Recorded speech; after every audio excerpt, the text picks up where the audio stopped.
Hey guys, bblakeyyy here and welcome back. What you just saw was a sneak peek at the completely revamped main menu, fit with the new music I made as well as some of the sound effects. Since the last devlog, as always, a ton of development has gone on. Pretty much all of the mechanics for the game are done now. It's just been a case of testing each level 400,000 times, adding this, that and the other over and over again. I've actually really enjoyed this process. I find that nowadays working on this game is easier now that my coding knowledge is slightly better and I've adapted to my own workflow more and more as time goes on. Anyway, today I'm going to be showing you the new additions to the game as well as the polishing touches that have been going on in the back end, so stay tuned. So firstly, something really cool I decided to implement last minute was a story. Kind of. It's more like a lore behind the game and the character. It's nothing too deep with like 13 different meanings or anything, unless... Nah, for real. I'm not going to spoil it, but hopefully you guys will enjoy it.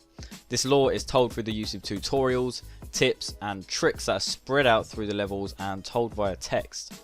Hopefully it will give players some closure and incentive on why they downloaded the game and why they should play it through the end. So while developing this lore, it gave me the opportunity to introduce a few more levels all over parts of the game. Some for the lore, some for tutorial based reasons, and others just to extend the longevity of the player's playtime. I'm planning on releasing the game with 40 to 45 different levels to play, so that's cool.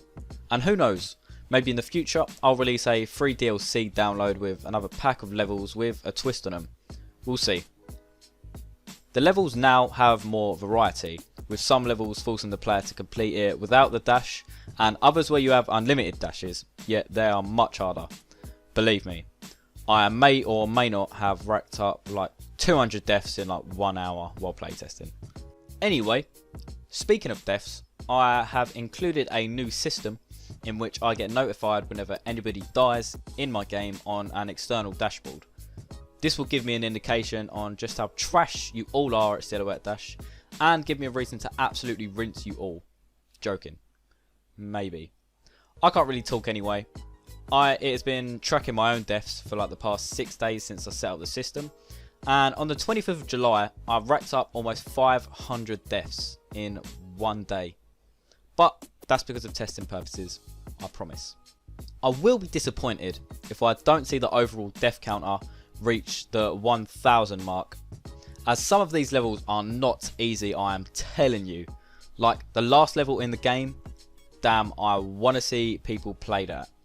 With less than a month to release, I still have a ton to do regarding levels and polishing them, but hopefully I'll get them done on time. One complication that I faced for a few days or even weeks is controller mapping. Now, mapping controllers is not hard at all, even while I'm using the old input system. But what is an issue with that is that for whatever reason, Unity has different controller mapping for the PS4 and Xbox controllers.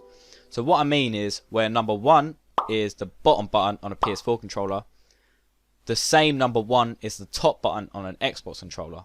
So if I wanted to map the X button on a PS4 controller, it is just some random other button on the Xbox, which is so annoying. It is so stupid. And I tried everything to get around this, even disabling the old input system and revamping my whole movement code. But it's to a point where all my code is so intertwined with the old system that it would take months of learning and work to get that sorted. So due to this, I have settled with very slightly different controls depending on the controller. But don't worry, as this is specified early on in the game, and you can easily be reminded at any point by pressing pause, and it is again a very slight change.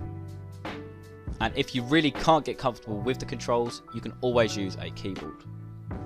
Even though I am so late into development, I decided to revamp and make brand new jump animations and slightly change the animation for the idol. It's hard to notice, but when you see it every day, it does make a difference. I did have more frames for the jump animation, but it gets stuck on the first frame due to the way my code was developed at the start of development. It's way too late to change that now, unfortunately, but the one frame jump animation still works quite well for a game like this. The only other animation I would have liked to change was the run animation, but my pixel art and animation skills aren't good enough to make them how I wanted them in my head. Nevertheless, the game is better now and the run animation is still pretty good, personally. Finally, like previously mentioned, the game has really been brought to life through sound effects and more music. The player now has a sound effect for jumping, dying, dashing, landing, and that is not all. The enemies, buttons and other game objects also have their own respective noises. Here's a sneak peek to some of them.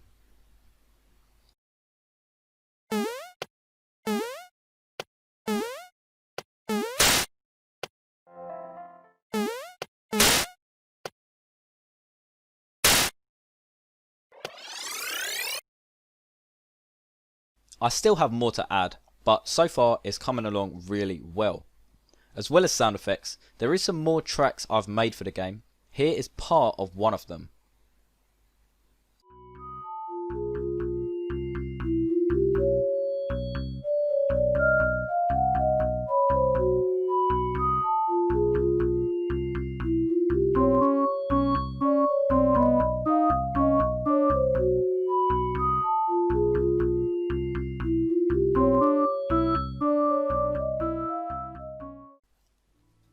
I am quite satisfied with this. There is still more to do regarding music, but the tracks and the code have both come a long way. Finally, the game now has a full settings menu in which you can toggle full screen, VSync and resolution of the game. There will also be a volume slider or toggle before release. These things did not take long to develop and are a vital part of any game, so I'm relieved they're out of the way now. I would find it frustrating and unprofessional to find a game that doesn't have these settings, so if you are making a game, make sure to have some sort of accessibility for settings, giving your game to a wider range of players and their potato PCs. Anyway, that is all I'm going to show you guys for today's devlog. I will thank you all very much for watching. If you enjoyed, be sure to leave a like and comment your thoughts down below. Remember, the game comes out the 20th of August and is free to play, so make sure you stay tuned for the video when I explain my release. Bye!